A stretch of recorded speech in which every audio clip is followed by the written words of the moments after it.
We are pursuing the vaccination rapidly. We are still campaigning seriously for adherence to the public health measures and taking what I call a watchful waiting posture on the Omicron virus and observing what happens around the world, what the scientific community says about it, what the latest findings are, and of course not rushing into judgment.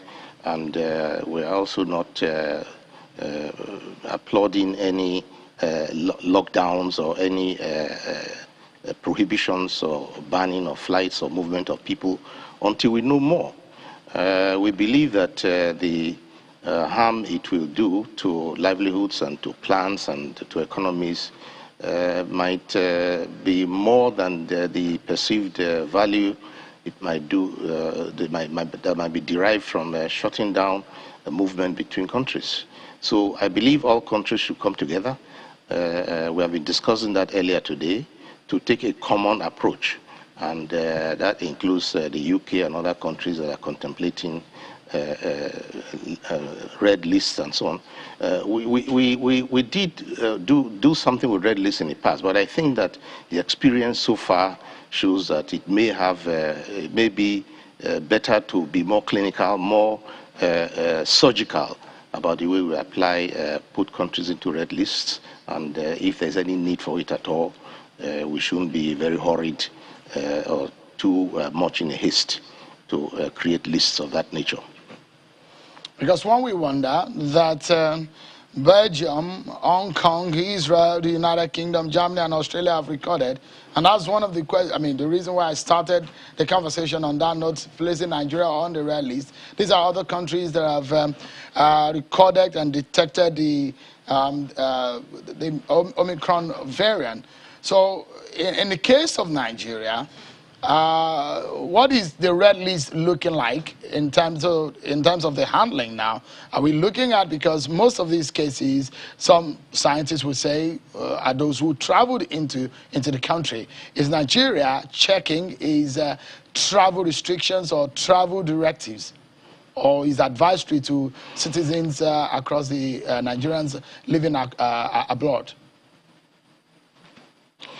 From what we know of the SARS-CoV-2, it goes around the world somehow, sooner or later. It happened with all the variants, beginning with the ancestral variant, on through the ones that have been classified as beta, eta, delta. Somehow or the other, it goes around the world, and right now Omicron is going around the world rapidly, and will begin to also surface in other countries. And a combined response is what is better than individual hasty responses. I think that the World Health Organization is doing a lot to provide that guidance for it.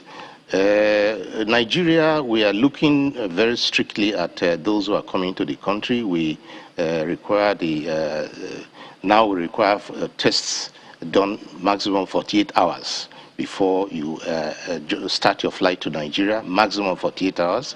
And when you arrive here, you do a day-2 test. We are going to increase and speed up the sequencing that we are doing. We are in fact going to do retrospective sequencing of all the positive viruses, COVID viruses we have had since October.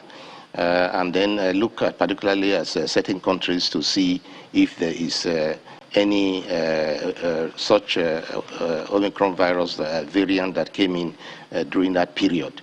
But we are going to be doing more sequencing. We have both private, public, and federal and state capacity to do sequencing. And I have already given a directive to the NCDC and NIMA, and also liaised with the Research Institute in Ede to speed up the sequencing so that we can have a better picture of the stand of the Omicron variant in our country. But on the whole, we have not recorded any dramatic increase in sheer numbers of SARS-CoV-2, and there are also no cases, no fatality increases, no cases of hospitalization, and no reasons for concern so far. And that's why we take this watchful waiting posture, while we also observe what's going on in other countries very closely.